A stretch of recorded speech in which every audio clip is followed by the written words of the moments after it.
one. Hello, welcome to episode 3 of season 2 of Tiger Sports Page. I'm your host, Angelina Lopez. We're joined today by Lancaster High School head cross-country coach, Dr. Covarrubius. Hello, coach. How are you? Doing well. I'm doing well too. Could you start us off by giving us a 1-minute autobiography of yourself? Sure. I am from the Houston area, Southwest Houston, and went to college here at Dallas Baptist University where I ran cross country and track. Then I got my first job at Cedar Hill High School. Was there for 9 years. Started Arlington Baptist College there, cross country and track program. Did that for a couple years. Then Southwestern Assemblies of God University, SAGU, called me. I started their program. Was there for 10 years. We won 14 national championships and ended up retiring after that for a year. And then I got a phone call this summer asking me if I was interested in getting out of retirement and coming this way. So evidently I said yes, so I'm here. Yes. Okay, nice. I'm going to read a poem and I would like you to respond to it. There's something special about cross-country kids. These are kids who won't stop. The kids who will themselves to just keep going because there are no times out, no breaks, no benches. These kids cross the finish line even if they know they'll be the last to do it. These are kids who will have learned that a simple pair of running shoes can take them to places they didn't think they could go. These are kids who will carry themselves, perseverance, and share with them for the rest of their lives. They keep moving no matter what. And in the process, they show us that we can too. Wow, that's a good poem right there. Yes, it is. Okay, so what I get from that is hard work still works. And any part of our program, anyone can tell you that we work hard. We will train harder than anyone out there.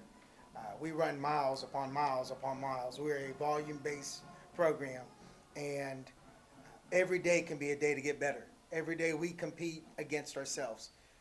Our big saying is kick your own butt so no one else can. And that's how we thrive. Cross-country kid's a different kid. There's no doubt about it. They do things other people won't do.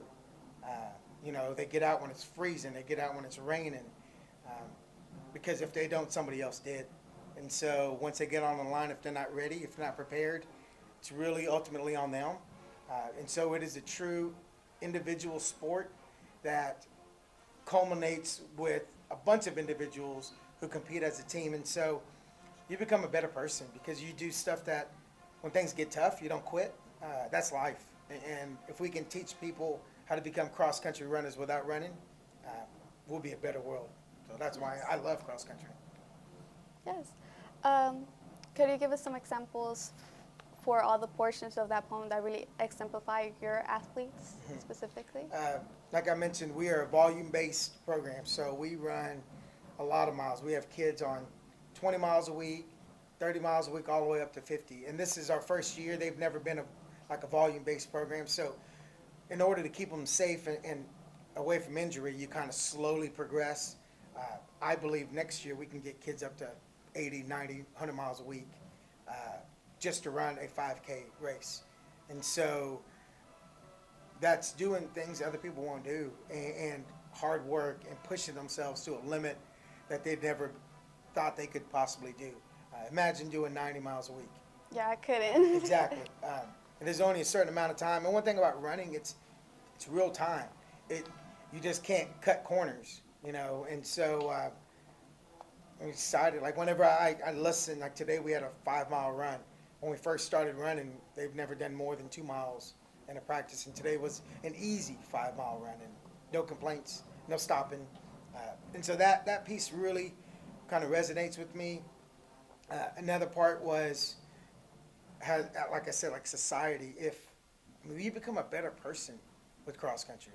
It is an experience, I think. I think it's more than just putting on a uniform, coming to practice. We're family. We all been through it together. We all understand what it feels like hurting.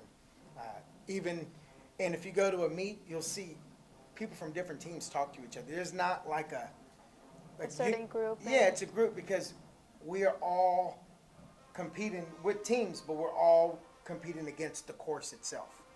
You know, so we're all on the same line, trying to beat that course as fast as we can, and so we all kind of connect, and that's life because we all are on our own paths, but focused and shooting for that one goal is, you know, have a prosperous life, have a fulfilled life, you know, and that's ranges for everybody.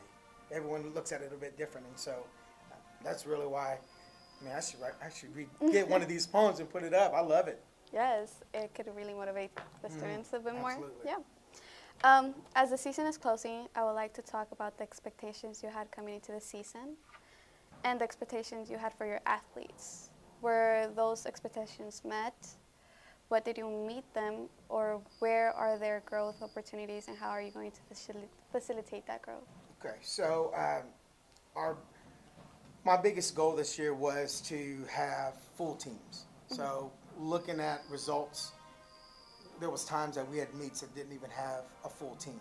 So our goal was that was the bottom line. We needed to make sure we had enough on our roster. And so being a college coach, recruiting is what I do. Yeah. So that part came a bit easy. When we talk about individual, times are a bit different because every course is different. You can't really compare cross-country meet this week to the last week because it's a different course. Some have hills, some are flat, some's hot, some, you know, those kind of things. But my expectation was that they get better every single day, and I think we've met that.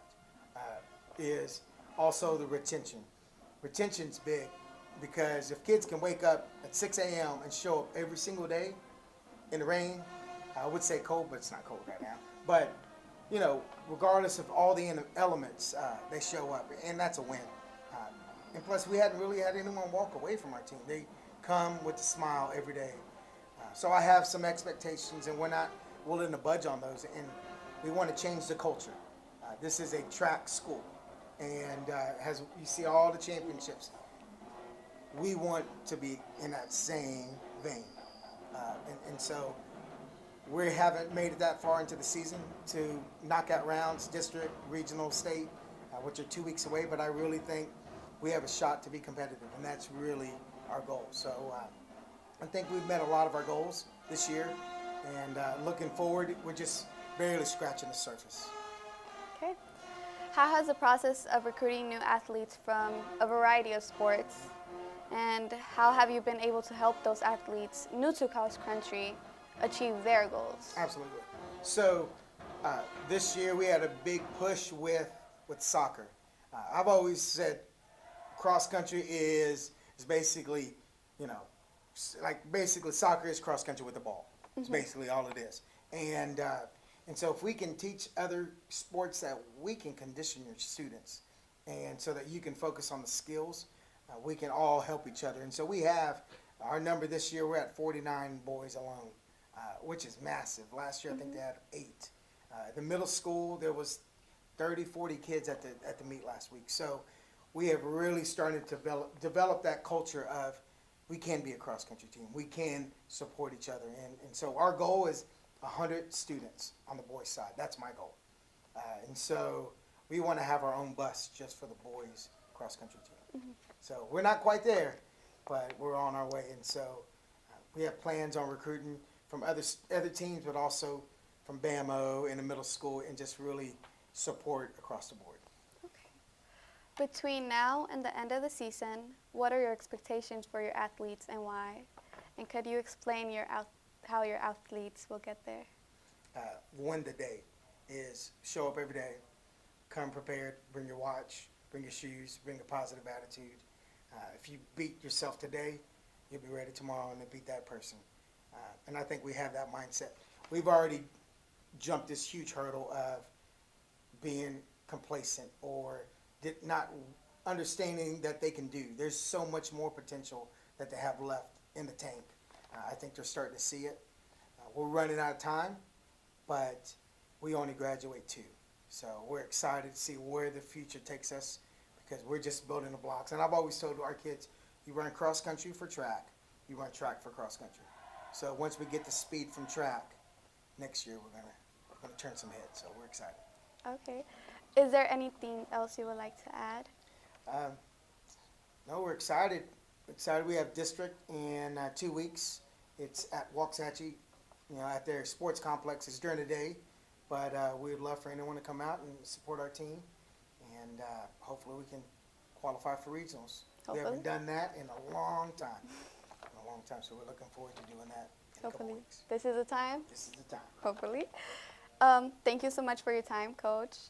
Thank you all for tuning in this week.